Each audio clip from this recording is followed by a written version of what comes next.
love now and Did you fall in love last night? I love her. Love was stronger than anything you can For the love. love. And I love you more than anything. There's still love. From the New York Times, I'm Anna Martin. This is Modern Love. My mom is Chinese, my dad is white. I grew up hearing stories about how when he first started dating my mom, my dad tried to learn Mandarin to win over my grandparents. Eventually, he gave up, and they accepted him anyway. I also grew up watching my mom going to my dad's family reunions. She would stop at the door, take a moment, before walking into a house full of people who love her, but will never really understand her. This week's essay is about a woman who believes she'll have to navigate that distance between her culture and her partners. It's written by Meher Ahmad and read by Sunila Nankani. When I saw the movie Bend It Like Beckham on a Girl Scouts overnight, it shaped my romantic preferences for years to come. I've never seen an Indian girl into football. I didn't even know they had a girls' team here. I was the sole Desi member of our suburban Indiana troupe, and I watched the movie in a state of bliss, relieved to finally see someone who looked like me on screen. But Mom, I'm really good. What family will want a daughter-in-law who can run around kicking football all day but can't make round chapatis? When Jess, the main character, kisses Joe, the white soccer coach, on the pitch, in her sari no less, I swooned.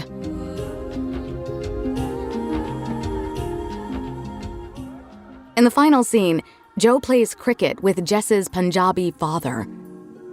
That film sequence was like a portal into an alternate universe, where a brown girl could date a white guy and still be at peace with her family. In our circle of Pakistani immigrants, the few couples with a white spouse were treated as oddities. I had only begun to imagine myself as someone interested in men. Boys, really. But I knew that I was expected to be with another Pakistani. A movie with a brown woman in a relationship with a white man who was accepted by her community represented the best of both worlds. After seeing the movie, I became enthralled with white boys. The gangly runners on my cross-country team, the stars of the Disney movies, the members of Good Charlotte. By college, I was brave enough to date them, or whatever one calls the booze-filled horniness of university life. It didn't hurt that I was at the University of Wisconsin-Madison, which is what some would call a target-rich environment for white boys. I joined the Pakistani Student Association out of some misplaced guilt for the fact that I had not a single brown friend. I cringed if any of the guys in the group tried to befriend me, let alone flirt. It was clear to them I was simply tolerating their company, so they faded away too. By the time I reached New York City, my taste had evolved beyond white boys to anything but brown men. Not that I ever thought of that bias consciously. And I embraced my brownness as a kind of cultural curiosity. Explaining where I came from and how my mother hid my miniskirts from me in high school became a part of my personality. A funny, flirtatious bit I deployed. I did date one Pakistani guy who, like me, had grown up abroad. He was a colleague, and the excessive praise we received for getting together alarmed me. "You guys are so good together," people would exclaim. We weren't, though. And soon we broke up, affirming my suspicion that I wasn't meant to be with brown men. Then I did something drastic. I moved back to Pakistan. I say back because I was born there, but that hardly counts as I left when I was 5. Since emigrating, my family didn't visit all that much. As an adult, I began to go exclusively for my work in journalism, filming the bleakest parts of the country, staying in hotels surrounded by security barriers, and leaving before I ever started to question my relationship to the people outside those walls. I spoke the language well enough and obviously looked like everyone there, but I felt distinctly American. I took a leap in moving to Pakistan.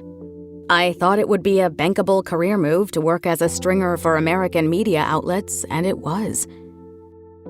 I hadn't considered that being there would change my convictions about love, let alone my type. I decided that dating in Pakistan wasn't going to be a thing, because the eligible men, the tens of millions of brown men in the country, didn't even register as possibilities. Then I met Ali on LinkedIn. He was attempting to network. He had co-founded a Pakistani youth media company and remarked about our sharing an alma mater, a fellow Badger. After we chatted in a posh Karachi coffee shop, I told my roommate how handsome he was, but I didn't think much else of the encounter. Even so, I met up with him again. This time, I told my roommate afterward that he reminded me of my brother, a common feeling I had about brown men my age. Over the next several months, Ali and I became friends, despite, or perhaps because of, the fact that I didn't see him as having romantic potential. We would mock Pakistani rich kid culture, then commiserate about the country's lack of kombucha. He was kind, attentive, quietly confident. I brought him to a friend's birthday party where someone mistook us for a couple. We laughed it off, but I caught him looking at me as he did. Later, he offered me a ride home, and I fully expected him to ask to come inside. When he didn't, I huffed off, texting my friends in New York, "Guys out here can't even ask girls out properly." But moments later, he texted, "I'm sorry if this is weird, but I'd like to ask you out on a date. How about tomorrow?" I couldn't put my finger on what finally attracted me to him. For starters, in my imagined biracial relationship, there had been all this culture signaling that wasn't necessary anymore, because we were both brown. Gradually, I realized that meant I didn't have to do my exhausting race-conscious performance. The self-deprecating jokes I would mutter about terrorism. The reflexive, ironic shield I felt I needed when I was the one Pakistani in the crowd. He understood, without me having to say anything. After months of dating, I saw how much space that performance had taken up in my previous relationships. Without it, I was vulnerable and prone. With the weight of constant posturing suddenly lifted, I felt an intimacy I could never achieve with the not-brown guys. Ali and I are married now, and it's the most comfortable I have ever felt with another human being. What's funny is that, in telling this story, I realize I have written the exact type of propaganda immigrant mothers peddle to keep their daughters in the culture. Before Ali, my mother was fond of telling me stories of some distant friend or relative who married a white man and then divorced, only to find happiness once they remarried a Desi. This isn't that. But it's not that either. I'm not attracted to my husband because he's brown, but I also know we wouldn't have the relationship we have if he weren't. From the vantage point of my most committed relationship, I can see how my interior tussle with my identity carried into how I saw the men around me. My husband and I joke about what it would have been like if we had met in college. It turns out our paths had crossed back then without meeting at the Pakistani Student Association. But instead, we met in the country of my birth, in a cafe surrounded by other brown people, where I had finally stopped seeing them as brown people, but as men, just as likely to be my husband as the next guy.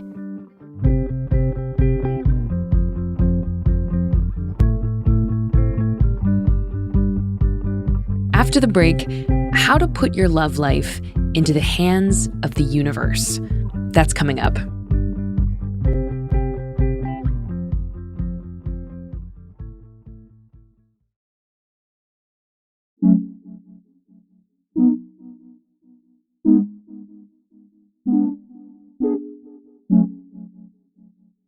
In today's essay, Meher finally found Ali after years of looking for the one. It's a challenge to find love, and there are many ways to tackle that challenge. You can swipe on the apps, or go to parties, or ask your friends to set you up. Or you can drop your books in a crowded hallway, and a handsome stranger might help you pick them up. Okay, that one only happens in rom-coms. But more and more people are trying to find love these days through something called manifestation. Welcome to the Manifestation Hotline. How can I help you? My whole TikTok is about manifestation and law of attraction, probably. Manifestation is all over my social media feeds, and it's also in my social life. Recently, I've had friends tell me how they manifested a new apartment or a text from their crush. The basic idea with manifestation is, if you think very intentionally about something you want, and you believe deeply that it will come to pass, the universe will respond, and that thing will happen. You'll have manifested it.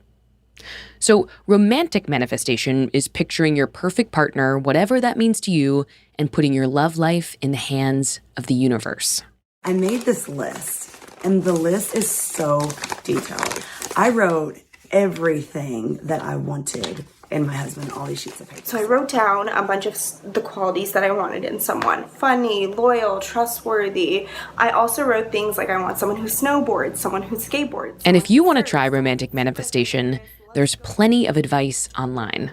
Now, I want you all to click on your phone and go to the name of the person that you want to manifest the text message from. How do you feel when you see this person's name? And honestly, I'm not really interested in whether manifestation works. Like, that's for the universe to decide. I am interested in spirituality and what happens when we infuse it into our romantic lives. And I want to know why romantic manifestation is such a thing. So I called up Laura Pitcher. She's a contributing writer to The Times who reports on dating and social media and popular culture. Laura Pitcher, hello. Hi. How did romantic manifestation sort of become more mainstream recently? I think there was a trend recently on TikTok. No matter what he is doing, no matter who he is where with, people were repeating, no matter what he is doing, no matter who he is with, he is always thinking about me. Always thinking about me. And what is that attempting to manifest? His attention, his thoughts. Yeah, an interest from a person who you want you. I know a lot of people posted it saying that's how they're going to manifest their ex back. But that is one of the first times I came across love manifestation. And then there's also a few videos, like subliminal manifestation videos on manifesting being hot. How to be wildly attractive and magnetic to anyone, how to manifest this. Step 1 is see yourself as a desirable person. See yourself as someone who is desired, who is wanted, who is attractive, beautiful. See yourself in that essence, in that light. I've seen several of these videos, and I feel like the people making them are all sort of in the same age range, younger. And I would assume the target demographic are folks of a similar age. Why do you think manifestation appeals so much to Gen Z? So I do feel like having these things that people can recite or methods that you can use to intention set really gives people a sense of control that they don't otherwise find in dating nowadays. Right. And I also think it's really just going alongside this like rising interest in spirituality in general. If you're into doing things like opening up your third eye, then I have a technique for you. So I'm at a meditation retreat in Thailand. I think that young people are really interested in, you know, new age spirituality and different techniques, and they're really opening up to a lot of different things that are spiritual but not necessarily religious. You are part of the greater whole, connected to all of the energy around you. And so I think manifestation adds this element of spirituality, which really takes away from it being so transactional. Yeah. Say more about that. What element does it add? Because it's divine. You know, it's a divine connection. Mm-hmm. I think that for so many years, we were really pushed to kind of rise and grind. And people are really tired of grinding at this point. Mm-hmm. You finish work and you go on a dating app and you're putting in all these hours swiping and swiping, but you're really not feeling like you're meeting anyone that it's all very effortful. And so I think that a lot of dialogue at the moment is about softer living. People are rejecting the gym and going for just walks. Mm-hmm. It's not going on dates that you don't want to go on. And it's really waiting for that person and believing that they're going to come to you at the right time, at the time that you're ready for them. Laura, thank you so much for talking to me today about manifestation and the universe and destiny. I so enjoyed our conversation. Thanks so much. Me too.